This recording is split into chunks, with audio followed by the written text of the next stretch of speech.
Hey guys, Professor Bill, Comic Book University, and X-Men Black Mystique. I'm loving this, man.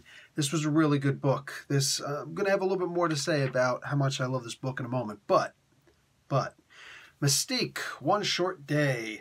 Sinan McGuire, sorry if I killed your name, but he's the writer. Marco Failla, sorry if I butchered your name, but he's the artist. Jesus Abertov, colorist. VC's Joe Caramonga, letters.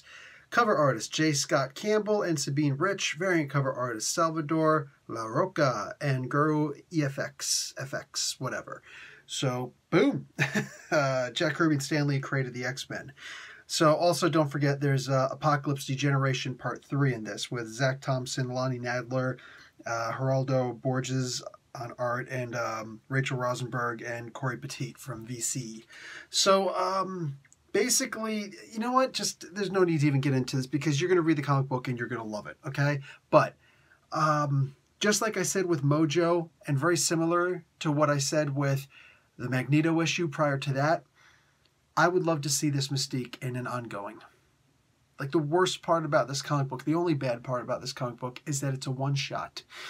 This is your typical Mystique, but this way of telling Mystique's story where it's kind of like Ocean's 11 with only one person. You know what I'm saying? Like, this is just, she's walking and she's doing this, doing that, and her thought boxes, or the narration boxes, which is her speaking. This is basically her saying, I do this because of that. I do that because of those. And you're getting a reason why she's doing what she's doing, how she's doing. You can tell the art is a great backup. You can see when she picks somebody's pocket, acts like she's somebody else, takes on somebody else's form. Oh, I know where all of the cameras are all across the United States and half of the ones in Canada. Yes, I believe that. I would absolutely believe that about her. She's an artist. She's a con artist. You know what I'm saying? And she can read people without being psychic, you know? So all of this that she's doing, yes, this is her.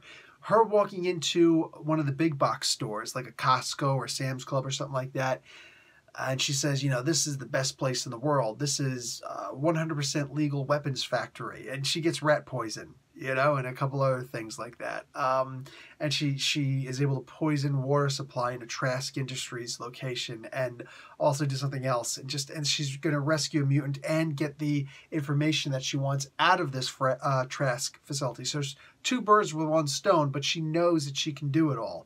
The way that she talks to people, she's just so damn smooth. You know, you'd think I would love for them to do this book and explain how even though she talks to so many people and screws them all over all the time, and she can keep screwing over the same person all the time because she can take different forms. They'll never recognize her again, different voices and everything. And she's smart enough to use different tricks each time. I would love for her to go into that with all the people I meet on a constant daily basis, all the time, everywhere, and yet I'm probably the most alone person in the world. I would love to read a comic book like that, man. That is just such a great concept. And seeing her going into these big box stores and finding new things to use as weapons to kill people. The way that she talks to this mutant and says, you know, oh yeah, they're just, you know, she asks for reassurance. Are they just sleeping? Oh yeah, they're just sleeping. That's all. There's nothing, no harm to them whatsoever. But as they're walking away, we get to see that they're bleeding from every orifice in their head. Oh man. I love this book. And then her explanation for what she's doing at the end. It's great. Wow, this is great.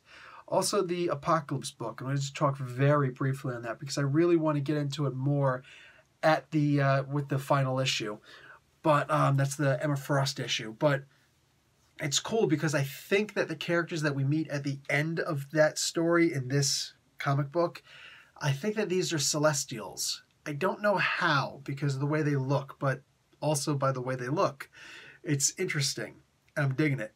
This is just such a cool story. Seeing Apocalypse losing his mind, man. Ensabat Nor is like, Ensabawa? I love it. And like he gets his box stolen, his equipment stolen. And he's like, okay, I can use my latent mutant power. But no. Have to wait. These guys are weak. I just have to keep my mind right now. Was that wise? Was that wise? How could he possibly make a good decision when he's losing his mind? And not in the form of insanity, but to Neanderthal level, like primate level. Wow, it's terrible. Terrible. So, yeah, I really dug this comic book, man. Both stories, of course. I would love to see this Mystique turn into a regular character and a regular title. Have this writer, McGuire, have him just continue doing that. Like, oh man, such a great story. Such a great story. And how good these previous 3 issues were. I expected Magneto and this one to be good, but I expected Mojo to not be good at all. I just got it for the Apocalypse story at the end. But the Mojo story was great. And all 3 of those books being good, I actually have faith that the Juggernaut story might be good also. Usually Juggernaut's just being punked out by somebody at some point or another, right? But nope. I fully expect this to be a great issue when that book comes out. I can't wait for it. Cannot wait. All right, guys, that's going to be it for me. Professor Bill, Comic Book University. Class dismissed.